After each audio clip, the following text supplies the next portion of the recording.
Sang jenius dari Indonesia Timur, Khuswatun Hasanah.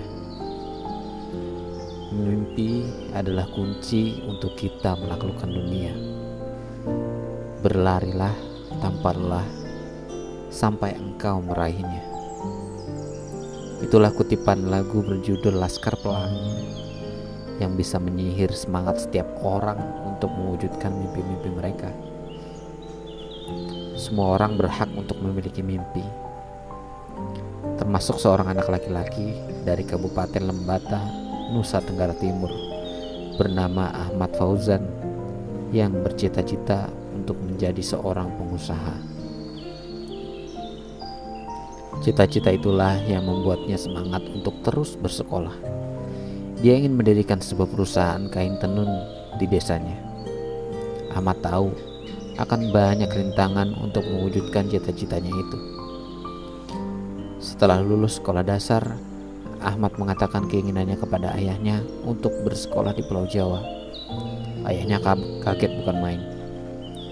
Di desanya itu, rata-rata anak hanya bersekolah sampai kelas 6 SD. Setelah itu, mereka membantu orang tuanya yang menenun kain atau beternak. Pada bulannya, sang ayah keberatan. Dia tidak bisa membayangkan bagaimana seorang anak yang masih berumur 12 tahun bisa hidup mandiri di Pulau Jawa, sementara tidak ada satupun keluarganya yang tinggal di sana. "Lu pikirkan keinginan lu tuh?" tanya sang ayah. "Su bapa, beta na sekolah di Jawa. Le pulang di desa Katong belum ada SMP. Beta ingin tetap sekolah agar bisa bepung cerdik dan bisa bikin perusahaan di desa Katong. Sa sampai ini Katong menenun kain hanya untuk sendiri. Karena beta bisa dan perusahaan di sini, beta bisa bawa kain tenun Katong ke luar negeri Bapak. Katong bisa hidup lebih layak dari sekarang, Bapak Ahmad.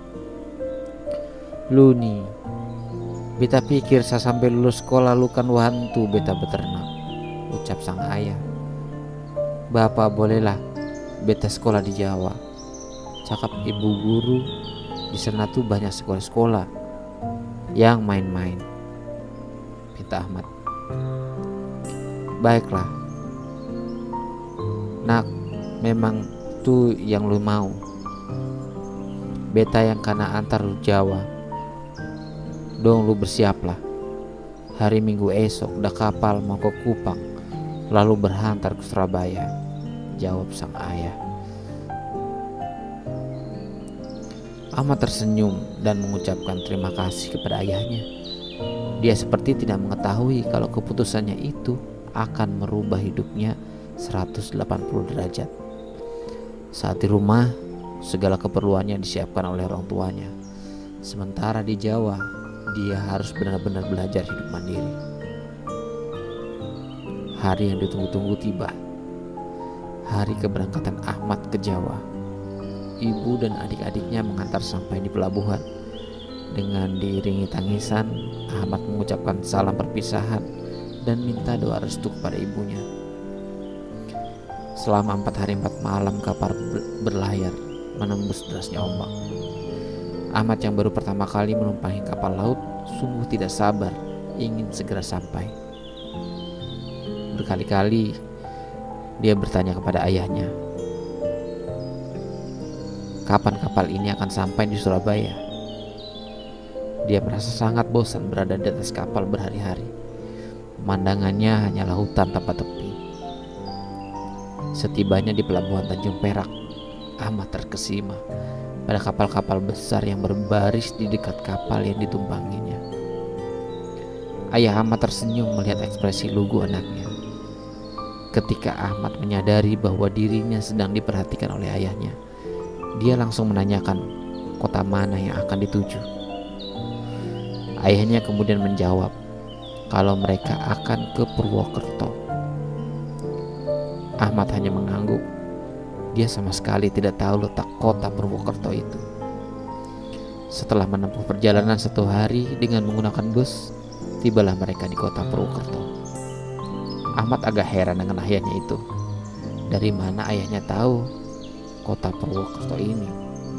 Seolah-olah mengerti apa yang dipikirkan oleh anaknya.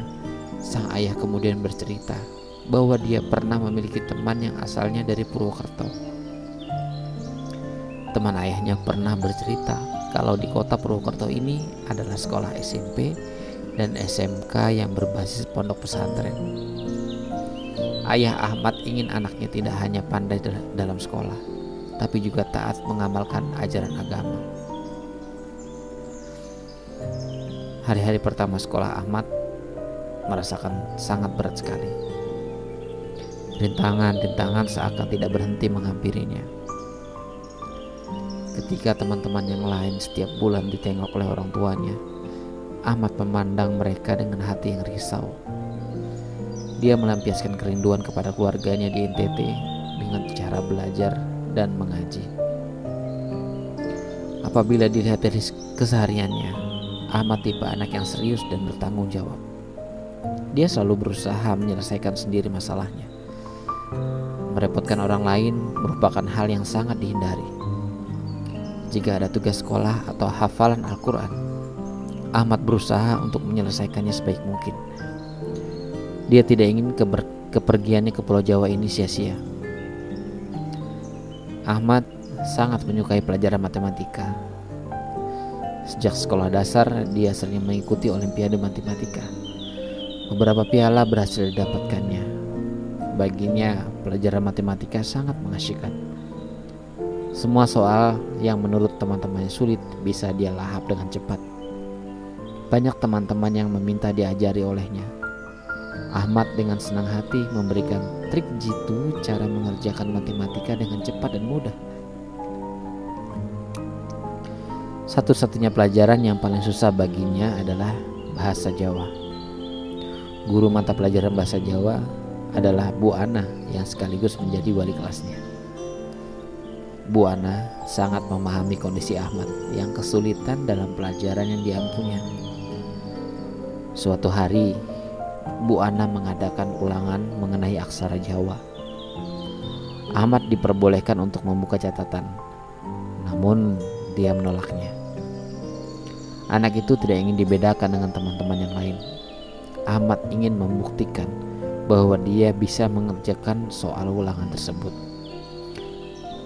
Setelah semua kertas ulangan dikumpulkan, Bu Ana mengoreksi jawaban siswa satu persatu. Alangkah terkejutnya dia, nilai ulangan tertinggi di kelas itu didapatkan oleh Ahmad. Anak kecil berhidung mancung, berkulit sawo matang, khas anak dari Indonesia Timur. Jawaban anak itu benar semua dan dia mendapatkan nilai 100. Bu Ana kemudian mengumumkannya di depan kelas. Sontak seluruh siswa bertepuk tangan. Mereka tidak menyangka kalau Ahmad bisa mendapatkan nilai 100 pada pelajaran yang menurutnya paling sulit itu. Hal ini sekaligus mengalahkan mereka yang merupakan penduduk asli Jawa. Ya, orang Jawa dikalahkan oleh orang NTT pada mata pelajaran bahasa Jawa. Tanpa Ahmad sadari, di meja paling ujung ada sepasang mata yang menatapnya dengan tatapan lain. Tatapan sayang melebihi sebagai seorang sahabat. Dia bernama Gadis Putri As-Siddiq. Gadislah yang paling rajin mengajari Ahmad berbahasa Jawa. Apabila berbicara dengan Ahmad, Gadis selalu menggunakan ragam bahasa krama halus tingkatan tertinggi dalam bahasa Jawa. Ahmad menganggap Gadis menggunakan krama halus hanya untuk mengajarinya belajar bahasa Jawa. Namun lain dengan Gadis, ada maksud lain dari ragam bahasa yang digunakannya itu. Sayangnya Ahmad terlalu lugu untuk memahaminya. Setiap penerimaan rapot, Ahmad selalu mendapatkan ranking 1 di kelasnya. Hampir semua guru memuji Ahmad sebagai anak yang cerdas. Bahkan wali kelasnya memberi julukan kepadanya sang jenius dari Indonesia Timur. 6 tahun sudah Ahmad berada di kota Satria. Tibalah saat pengumuman kelulusan SMA. Lagi-lagi sang jenius dari Indonesia Timur itu mendapat peringkat 1 paralel di sekolahnya. Dia naik ke panggung untuk mendapat ucapan selamat dari kepala sekolah, sekaligus diberi kesempatan untuk menuju mimbar menyampaikan sepatah kata kepada para tamu undangan. Di antara tamu-tamu yang hadir, tampak sepasang suami istri mengenakan baju sarimbit motif khas NTT. Pasangan suami istri itu sesekali menyeka air matanya. Mereka terharu menyaksikan anaknya di atas panggung. Ahmad berencana melanjutkan kuliah di Fakultas Ekonomi Universitas Indonesia. Dia betul-betul ingin mendirikan perusahaan kain tenun di kampungnya. Selesai acara perpisahan itu, gadis mencari-cari keberadaan Ahmad. Ada sesuatu yang sudah sejak lama ingin dia sampaikan. Bagi gadis, mencari Ahmad bukanlah sesuatu yang sulit. Dia dapat dengan cepat menemukan Ahmad di antara kumpulan orang-orang dalam gedung pertemuan itu. Anehnya, ketika sudah berada di dekat Ahmad, mulut gadis akan terasa kaku. Dia tidak mengucapkan sepatah kata pun. Segala unek-unek yang sejak dulu ingin dia sampaikan kembali ditelannya. Kulo genjang badhe wangsul Dis, kata Ahmad membuka percakapan. Ngatos-ngatos nggih, niki nggih Ahmad, kenang-kenangan saking kulo diagem nggih, ucap gadis sambil menyerahkan sebuah kotak terbungkus kertas kado berwarna perak. Gadis kemudian melangkah keluar menemui orang tuanya dan segera pulang. Saat Ahmad membuka kotak pemberian gadis, didapatinya sebuah kopiah putih dengan motif kaligrafi berwarna hitam. Di sebelahnya terdapat sebuah amplop yang isinya secari kertas bertuliskan nomor HP dan alamat rumah gadis.